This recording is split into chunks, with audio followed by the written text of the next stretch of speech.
Best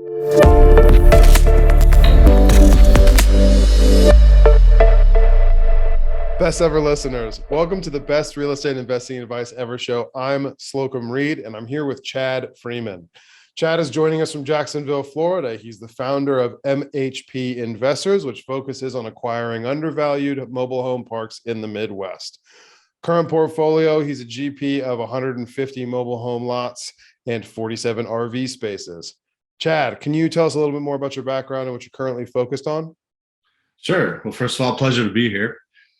But current background is I started in the corporate world as an airline pilot and turned out to fairly quickly not be really what I expected. And I knew I wanted to get into something else. So I started investing in real estate.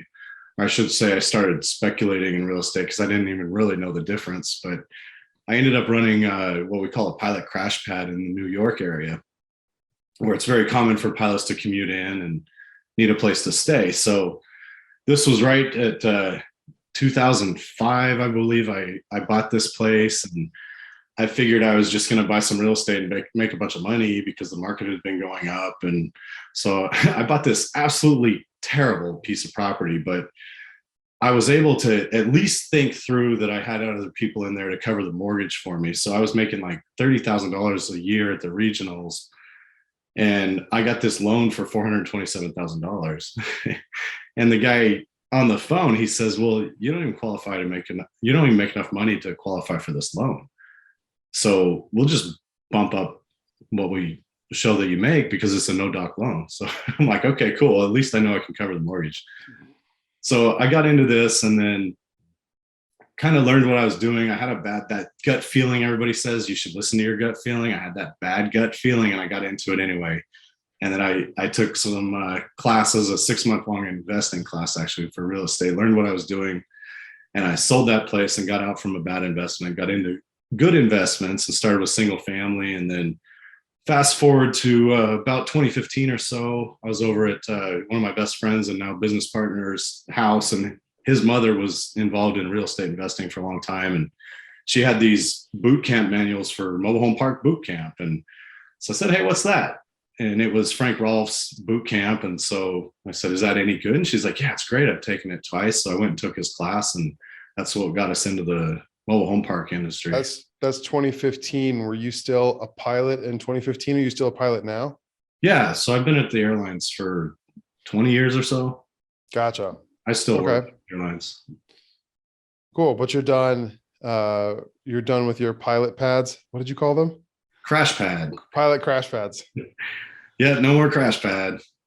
Yeah, I don't ever want to use pilot and crash in the same phrase, even if it's real estate investing. But gotcha. So you started getting into mobile home parks. You started studying it in 2015. When was your first acquisition? It took me a little bit to get the education and motivation. And once I found that, I knew I had found something I wanted to do. And when I first got into real estate, I knew I wanted to get into commercial real estate, but that's what I found that I really enjoyed. And so in 2017, I got real determined and we made our first property purchase with a 2-park package up in Michigan. Gotcha. A 2-park package. How big was that? Well, it's a 20 space park. And then there's a 54 space park that also has 47 RV spaces. And it gives us an opportunity to expand. It's going to end up with great property down the road when we have a finished product, but we're a long-term hold on that thing. And it's also got 30 acres of raw land and timberland with it. And it was just an excellent purchase. We got it at a 15 cap, a guy going through divorce. And is that a 15 cap based on actuals? Yeah.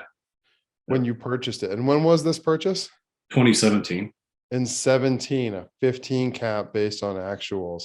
Man, I'm an apartments guy in Cincinnati and nothing is based on actuals. Still now, end of June 2022, interest rates climbing. We're still seeing everything based on pro forma.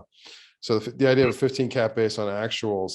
Now you said that was 17. So 4 to 5 years ago, what have the last 4 to 5 years of operating that space looked like? You said you didn't use this language, Chad, but you're not yet fully optimized at that park yet? Correct. So because we came in with our own money, and apparently this is very common, we didn't have investors at the time. We underfunded it compared to what you would do if you're doing a syndication. So we kind of let it organically fix itself and use the cash flow to go in and make the capex that we wanted to happen, and then the deferred maintenance at the same time. So it's been a slower process, but we have a long-term plan for this. It's come around a lot. We've really cleaned the place up. The township where we're at absolutely loves what we've done, and they're willing to let us expand, which is a pretty hard thing to do in the mobile home park space, but they're all for it up there. But we're going to end up with that property with something really awesome down the road. And we just turned down an offer for that property at a 5.86 cap, because we know if we keep it, we got something better. And I think the people who offered that also saw the value in it and the possibilities with it. So we can easily end up with over 100 space park out of that deal. Gotcha. So 100 spaces, is that 100 mobile home spaces plus the 47 RV spaces, and then more timberland on top of that? Yeah, well, we'd have to clear out some of the timberland, but it's also set on a lake. It's a very pretty property. It's up on a ridge with the mobile home park in that area. And there's some nice open spaces for community to enjoy, and a nature trail. And then the RV park is down on the lake. So we got boat docks on the lake, and we're just constantly improving it every year. We come up with CapEx plan and a budget for it, and we're going to keep going that until, I mean, down the road, it'll probably never be a finished product, right? You can always add to something like that and just keep making it better. Well, yeah. Also, when you have a long-term hold strategy to begin with, and you buy at a 15 cap based on actuals to begin with, you've got a lot of wiggle room for doing that. I mean, at a 15 cap based on actuals, I want to ask what your debt looked like, but frankly, if you quote unquote underfund the project, you're going to have cash flows. You ought to have cash flows pretty quickly that are going to that are going to build up and give you a reno budget or a construction development budget. 2017, it's mobile home park, RV park, raw land. Did you pay cash? Did the seller carry back a note? What did your financing look like? It was a bank financing. And so everything we've done up there, we've used the same bank because they love us and we love them. And nice. Last few times I've talked to them, they're saying, do you guys have more deals? We'd love to do more deals with you guys. And we also really like that bank. They'll do cash out refinances with us. We've done that twice. And then they also have fully amortizing loans, which is extremely difficult to find in the commercial space. So we really like that bank, but we know as we expand, we're going to have to stop using that bank only as we grow out of the area. Gotcha. What does your current debt on that place look like? We owe, I think, less than 800 on it. No, that's the combined property. I'm sorry. The debt on that actual property is like I was talking more about the terms. Is that terms wise? Did you get that fully amortized? Is it fixed for the full term? What are you looking at? Oh yeah, it's fixed. 20-year fully amortizing loan at a fixed rate, 5 or 5.5% back when we got it in 2017. And so we're good to go. We're just going to hold that thing till it's paid off. That's awesome. Yeah, great. Now, couple of things before we move forward. I want to ask how you ended up in mobile home parks, because the way that you tell the story, it's something like you were at your friend's mom's house and you saw a manual and therefore mobile home park investing. I know more went into the decision. What is it that led you to mobile home parks instead of apartments, self-storage, staying in the single family space, going industrial? Why mobile home parks? The economic setup I saw when I attended the boot camp. So it's like the stars aligned for appreciation on mobile home parks today. You got an undervalued asset. The fair market lot rents should be up around $600 if you just adjust for inflation from the 50s and 60s. And they're not. They're at like $280 or $290 today for the national average. So it's undervalued. There's large barriers to entry because governments essentially won't let new parks be built. And in addition to that, the industry's starting to consolidate. There's only 10% institutional ownership right now. And with that, most of the owners are mom and pop owners that are typically baby boomers or some silent generation still left, and they're aging and wanting to retire or sell their parks. So there's a big turnover happening right now as well. And then it's a diminishing supply as well, because it's so undervalued, you have a lot of people going in and raising parks and redeveloping because they can make more money doing something else. So this is a perfect economic setup for a lot of appreciation. And then we also get to go turn around an entire community. So it is rewarding for us to go see people where, like case in point, one of this park, the one we keep talking about, there was a terrible looking home right at the entrance of the property, and it ended up being a drug dealer's home. And this lady that lived next to it, she was afraid to go outside. Well, that guy's out right away after we got in. We kick anybody out like that and turn it around and make it a nice, safe, quiet family community. So we get a lot of complaining for the people that are on their way out, but then after that turnover happens and it's more stabilized, we get a lot of people saying, "No, I love this place," and a lot of good feedback. So it makes us feel good with what we're doing as well. Nice. And based on the way I introduced you, Chad, these acquisitions in 2017 are a lot of your current portfolio, and you said you and partners self-funded. Is there another mobile home park deal or two that you've acquired since then? And did you raise capital for future deals? So it's all been a small investor group that we have, and then we've added a fourth person. There's three of us. We've added a fourth person and opened up the syndication. So we have a blind pool open right now, a 506c, and we do have funds from investors. So we're ready to purchase more properties, and we're still trying to raise more money at the same time. Gotcha. I will say for our listeners, this was disclaimed at the beginning, but this interview is for informational purposes only. There aren't any offers being made or anything like that. So 150. I need to take a step back again, because mobile home parks in 2017 and mobile home parks in 2022 are two drastically different market conditions. Yep. I don't think Brandon Turner had turned the world on to mobile home park investing yet in 2017. He was still playing with apartments back then. So when was your next acquisition after this? That was 2019. 19. Okay. Yep. And that's a 82 space park north of Kalamazoo in Plainwell, Michigan. Okay. Gotcha. And what was the play there? You get a 15 cap based on actuals on day one? Boy, I wish, but we did get a good deal. So it turned out to be a pocket listing from a broker. I'd made friends with the broker and then hung out with him at the MHI convention in Las Vegas, and, gambled a little bit and had a couple beers or something. And so we connected and became friends with this guy. And he says, "Hey, I know you guys have parks in the areas. Are you interested in this park?" It's a fantastic deal. We ended up buying it out from under Frank, who's kind of become my mentor. And he teaches that too. The small guys often are able to get properties when bigger corporations can't, because you can connect with the seller. So we went and built that rapport with the seller. And he straight up told us, "I wanted to sell to you guys because you're not a big corporation." But we got it for, I think, a 7.86 cap, if I remember right. So just under an 8 cap. And it's been a fantastic property. It was a pretty heavy turnaround, but we're doing a good job turning that around. And we've increased the value a lot on that. It's, I'd have to figure out our internal cap rate now, but we could do really well if we sold that today. We've also had a cash offer on we've refused.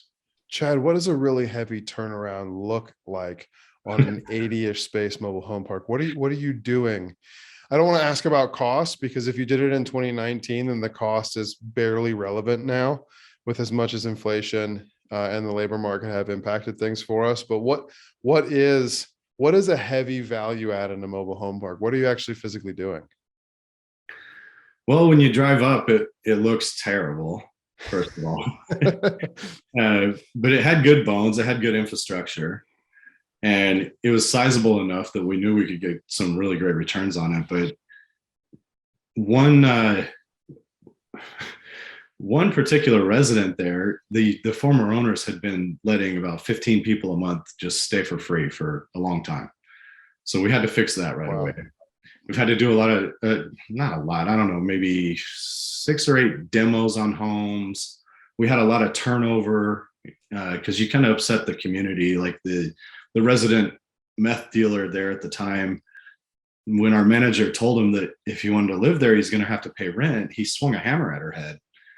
So Wow. that's kind of the stuff you get to deal with a little bit. But now it's not like that anymore. You know, it's a nice, quiet, safe community, and we're getting a lot of good feedback. We brought in new homes and used homes as well, and just done a lot to try to bring the reputation up and get people on board with private ownership, as well as rent raises, and then fix the deferred maintenance, pave the roads, fix some sewage issues and stuff like that. So it's not a complete rehab like with every home in there or anything, but it's been a lot of work, and it's still a work in progress.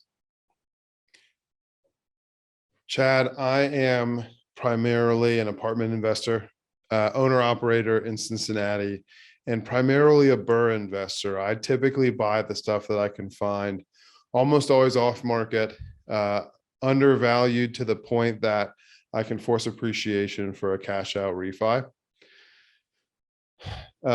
There's been a lot of, this is going to get edited out.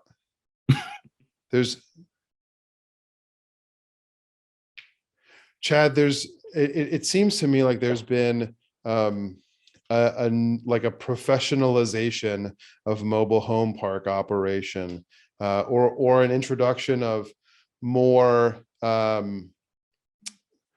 high level capital and professionalism coming into the mobile home park space the last few years, and that to some degree that has the amount of money, and this is all garbage. And Kevin, I hope that it's all of it out. Let me give me a quick pause, and then I'll let. Sure, man. Chad, I'm struggling here. Hopefully everything I just garbled will get edited out. But help me ask this question before you help me answer it. Okay, sure.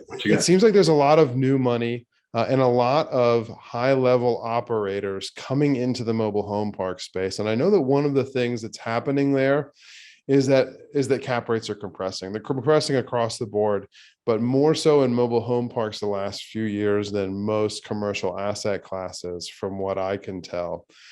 I'm primarily a burr investor, and I'm big on the cash out refi. When I'm putting my own capital in something, I want to be able to recycle it as quickly as possible. What kind of cash out refi potential have the mobile home park deals that you've done and you've looked at have? Well, to speak to that, with more professional management and operators coming into the space, I definitely see that. And driving around the area, you can see more activity. You can see it when you're driving other mobile home parks. You can kind of tell who's doing that just by driving the park and being an operator ourselves.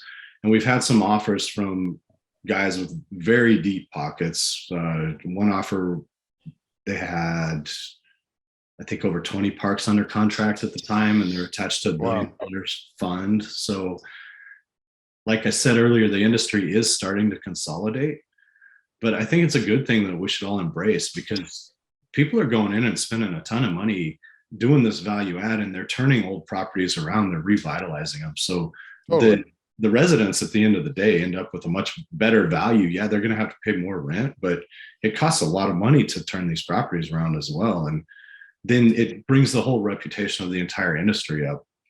But I am seeing a little bit more, especially from, I think, apartment syndicators that are used to paying for pro forma, bringing the cap rates down a little bit. But I haven't seen a big cap rate compression. There's no cap rates that I'm seeing that are lower than interest rates. And then talking to brokers as well, that as the interest rates are coming up, prices are softening as well. But we have had this nice historic, over the last couple of years, 6 to 8% interest rate, or cap rates, sorry. So prices are softening And there is a lot of opportunity, and we get a lot bigger margins, I think, than the apartment syndicators. And it took me a little while to understand how you can actually make more money at a lower cap rate with an apartment, where I'm used to just paying actuals and looking at the actuals. But there's a ton of opportunity out there. There's only about 1,000 listings right now, but there's 44,000 mobile home parks and about 10% institutionally owned. And that is changing, but there's still, if you take those 4,000 institutionally owned and then 1,000 off the listings that are overpriced on the market, you still have 39,000 mobile home parks. They're off market deals ready to be had. So It's interesting to hear you say that you're not seeing cap rates compress all that much. When you talk about the money that's coming in, institutional buyers buying, I mean, they're only at 10% now, but they're buying more. The value add that you see when you visit parks, I'm not in your space, but what I'm hearing you say is that a lot of owners are making their parks more borrowable and making them the kinds of things, like making them the kinds of assets that banks want to lend against. Are you seeing that lending terms, possibly with the exception of the last few months, we are recording at the end of June 2022, are you seeing that lending terms have become more favorable within mobile home parks? So I heard a report recently that park operators are being sold debt at I think almost 40 basis points lower than Class A apartments. Wow. Just because we have the lowest default of maybe anybody in the real estate industry. So banks do love loaning to us, and I get calls all the time. But there's still a lot of very favorable terms out there. I just got off the phone with a broker actually right before this podcast, and he had a lot of good stuff to say about it. Gotcha.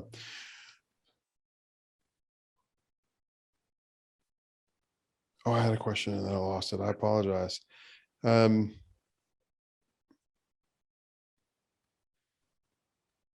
Chad, you said you guys are in the process of opening a syndication and raising capital. What are the deals that you're looking at currently look like? Well, anything you see that's listed or sent to us by a broker is everything I see there is overpriced. So we're Sure. focusing on the wholesale pricing, off-market deals, pocket listings from brokers, or cold calling properties that we want and finding those owners, doing mass mailing, stuff like that. And I think that's where all the bread and butter is really for anybody, is off-market deals, and that'll keep us in our business plan doing what we want to do. Gotcha. And so you're going off market primarily or focusing on pocket listings. What are most of the deals that you're seeing? Are you seeing off-market sellers trying to sell on those same pro forma prices? I know a lot of us apartment guys who go off market or direct to seller, people know what the neighboring property has sold for, and they're asking for that, even though the neighboring property is in way better condition. Are you seeing something similar? Sometimes, it depends on who you talk to, and everybody's different because there's all these solo entrepreneurs or mom and pops that own them. So I did unfortunately miss out on a property in Texas, a really great one that I bugged this guy for years, and I just kind of got sick of following up with him. But he was wanting way more than his property was worth, and he kind of kept that figure in mind, I think, until the values did come up more. But he ended up getting something that he wanted. But it's also a factor of just educating the seller. We can say, I will pay you absolutely as much as the bank will let me, because the banks know what these properties are worth. So unless they want to do a seller financing with some really sweet deal, then, and still at that point, like, it has to make sense, because we have returns that we're promising now as well. So Of course. the deals are out there. I think you just got to find them. Got to beat that pavement, make Yep. those calls for sure. Chad, are you ready for the best ever lightning round? Yeah, man. Awesome. What is the best ever book you've recently read? I think best ever, and probably my favorite business book of all time, is Sam Zell's book, Am I Being Too Subtle? And he's also the largest operator of mobile home parks. That is a great one. Yeah. For sure. He tells great stories. What is your best ever way to give back? Uh, our company slogan, I guess, is changing the world one community at a time. So we do enjoy going and getting positive feedback to the people who recognize that we're trying to make their community nicer. And one thing that I like to do is help people who can't help themselves. You know, if we recently painted a lady's house because she was hardly able to even walk, and so the Yeah, house, it really needed it, and it was an eyesore. And so we just went in and said, hey, do you mind if we paint your house? And she was thrilled to death. I believe it. I Yeah, believe it. stuff like that, it makes you feel good. Chad, thus far in your mobile home park investing or your commercial real estate investing in general, what's the biggest mistake you've made? And what's the best ever lesson that you learned from it? um the biggest mistake was trying to run that pilot crash pad, not knowing a thing about what I was doing. I just thought you'd buy real estate and get rich, and it didn't quite work that way. And it was 2005 and you were riding a wave, not realizing that the wave was going to stop pretty abruptly. What about within your commercial investing? um Probably, I ordered some new homes for an economy that really wouldn't support it. So we kind of took a bit of a bath on there. We did end up breaking even or maybe creating a little bit of equity on it, but not doing a test ad. And just, there's been a few mistakes we've made on diligence. So learning to do really, really great diligence there's been a few mistakes along the way, but every time we do it, we get better. And there's nothing we've really blown up, as long as you. So you were buying new homes to put in your parks and then lease out? Well, we don't lease or rent anything at all. We just sell it. So we only have Okay. homeowners. It's like a big parking lot where nobody ever leaves. Gotcha. So you were buying them and putting them in place in order to sell them. Yeah. And so the issue was you bought more parks than the market could bear. And you're saying that the due diligence of figuring out what the market could bear in advance, or maybe starting with a fraction of what you were expecting and seeing how the market reacted to it, that would have been the solve there.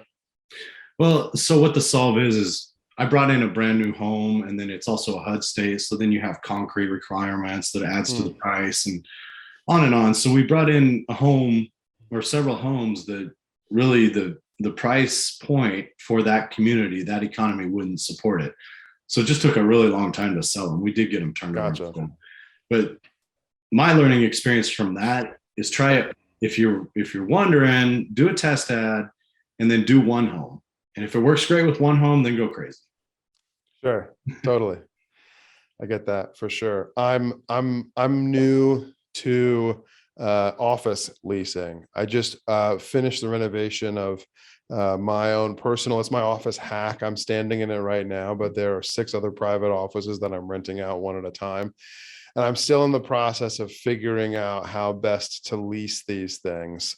Because, with apartments, you just throw it on Zillow, you throw it on apartments.com, and there's just a baked in market for you there, literally, well, figuratively, that everyone who's looking for an apartment knows exactly where to go. Well, there is no one place for a person like a clinical psychologist or an accountant or an attorney who needs to meet one-on-one privately with clients, but wants to do that in a space with amenities. So I'm in the process of figuring that out too. And I've tried not to blow out the budget, trying everything, try a couple of things for a week, put it on Craigslist, see what happens, put it on Facebook Marketplace, see what happens, pay for Facebook ads, see what happens, then put it on LoopNet, then one and one until all the spaces get filled up. So I totally feel what you're saying there about that incremental growth, and trying things on a smaller scale first. Chad, what is your best ever advice? My best ever advice, knowledge is power. The more you learn, I don't want to sound like Buffett. The more you learn, the more you earn. But Sure. I mean, you can do anything. You can lose everything, but if you got the brain power and the knowledge, you can always start over. And so nothing's more powerful than the human mind. Absolutely. And where can people get in touch with you? You can find us at MHP, like mobile home parks. So MHPinvestors.com. It's probably the best way to get a hold of us. Awesome. And that link is in the show notes. Great. Chad, thank you. Best ever listeners, thank you as well for tuning in. If you've gained value from this conversation about massive cash flow in mobile home parks, please do subscribe to our show. Leave us a 5-star review and share this with a friend you know we can add value to through our conversation with Chad today. Thank you and have a best ever day.